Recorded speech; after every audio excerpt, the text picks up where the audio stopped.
The Promise Scholarship is a merit-based scholarship. To be eligible, students must attain a B average and achieve certain ACT scores.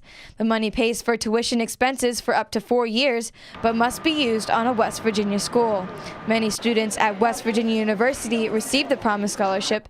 Elementary education major Yasmin Janami is one of them.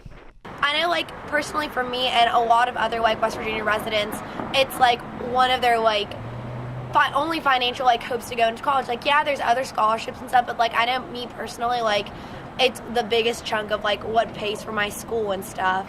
Many students are concerned about the alternate budget plan Governor Jim Justice has proposed. In it, he suggests getting rid of the promise, and that would cut off about 5,000 WVU students. About 30% of in-state WVU students have the Promise Scholarship. That's about 3 out of 10 students who are West Virginia residents.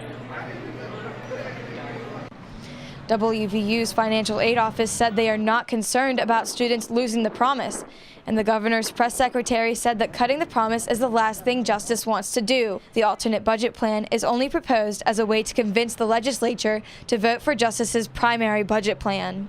We're not going to be able to cut our way to prosperity, and if you take a look at that list, there's very painful cuts that would need to be made to close, the $500 million deficit the state's facing.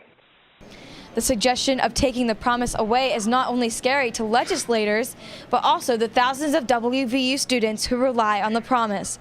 Without the scholarship, many West Virginia residents face the reality of going into debt or not going to college at all. I don't know what I would do if it wasn't for the promise. Funding on higher education in the Mountain State has yet to be cut, but the state has to find a way to close their billion-dollar deficit. Many residents on the Promise Scholarship have nothing to worry about at the moment. Shayla Klein, WVU News, Morgantown.